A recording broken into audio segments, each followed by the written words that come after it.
Shalom. I hope this video finds you well. I'm coming to you from Modi in Israel as I tape this. I'm happy to let you know that I am your teacher, your child's teacher, once again.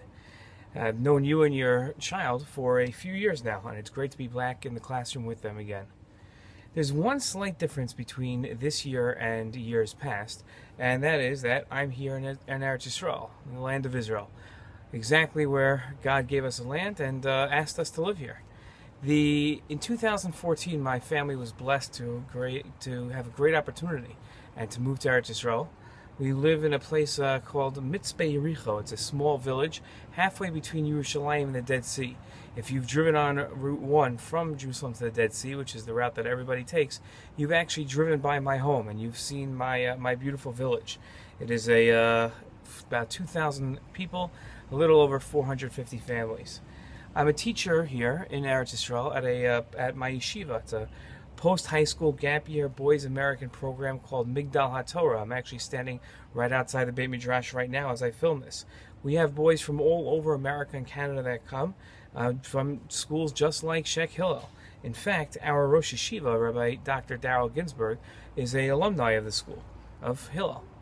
From 3 to 4 every afternoon here in Israel, I stop and walk out of the Beit Midrash and walk into a classroom and will teach your child at 8 a.m. in Florida time.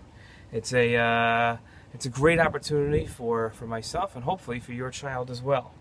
We are in room 115, which is the specially designed computer lab.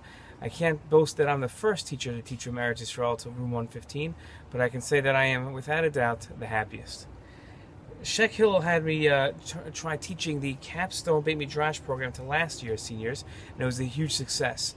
The Capstone program is a wonderful program that our seniors get to enjoy, and part of it is Judaic studies. And while students have the choice between taking various different thematic courses, there's also an option for the Beit Midrash track, and that's exactly what your child has chosen. It turns out that teaching Skype isn't much different than being in the classroom itself.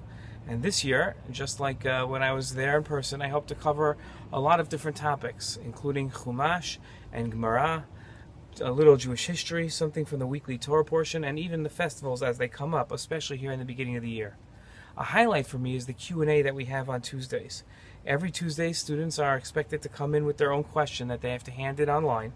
And these questions can cover any topic, from Jewish philosophy to Jewish law to Jewish history to really anything. Nothing is out of bounds.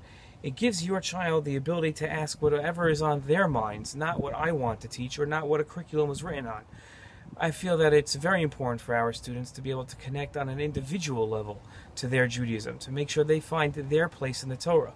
And while I feel that the information that I'm teaching is of the utmost importance for their development in Judaism and for their knowledge of Torah and their relationship with God and their people, I feel that a student themselves has to be able to figure out where their place is, and a lot of times that's a quest and a journey that they have to take, and I'm happy to help them. But many times that quest and journey comes with questions, and if students don't have the opportunity to ask those questions, they might never get their answers, and that might inhibit their journey. So on every Tuesday, we just have Q&A. It's open. Everybody respects each other. They listen to everybody's questions. Sometimes even students will offer answers, but mostly I'm there to listen, to hear their concerns and address them from a perspective of the Torah.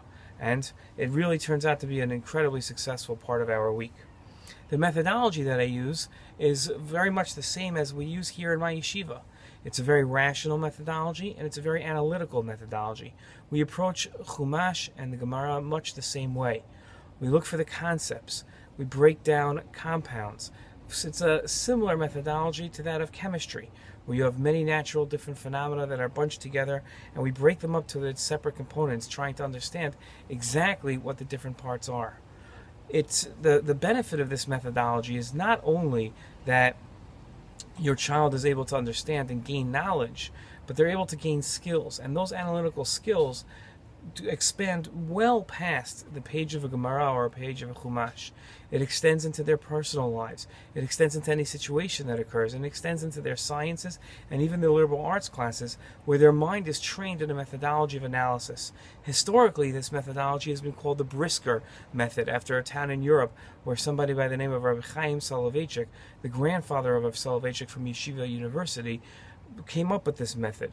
He lived in a town called Brisk, and it became known as the Brisker method of Talmud study. It is without a doubt the most popular method of Talmud study in today's day and age, and I'm happy to bring it to Hillel and to our students, to your children. If you're going to be visiting Eretz Yisrael this year, please let me know. I'd love to host you and show you our beautiful location, whether it's here in the yeshiva or in Mitzvah Yericho. My home has a view that is breathtaking.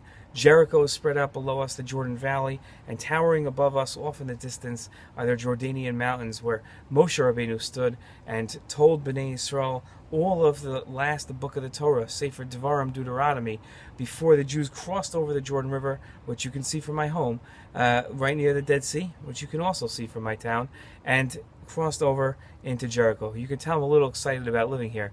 I'm literally living the dream. I'm also, in addition to your child's teacher, I happen to be, as I mentioned, teaching yeshiva in a gap year program, and I was the former advisor at Hillel for gap year programs. Now, I'm biased to say this, and I've given you my background so you'll understand why, but I think it's beneficial for almost every child to spend a gap year in Israel after they graduate for the senior year, and I'll be encouraging your child to investigate and explore that option for themselves. With so many programs to choose from, and not everybody has to come to my yeshiva, especially the girls, because it's a boys' yeshiva, and no matter how much I like your daughters, I can't accept them. But I think that there's always an option available for anybody, and I think it's important that they find the program and the institution that's right for your child. Rabbi Avi Green is Scheck Hillel's gap year advisor, and he's on campus to meet with you and discuss with you the right option for your child.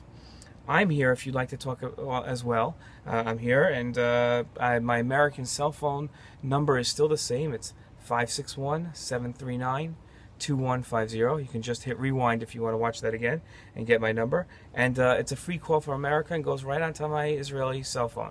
So if you'd like to contact me and you have any questions, or you could email me as well, I'm here to help you with all the process of graduation and where that goes.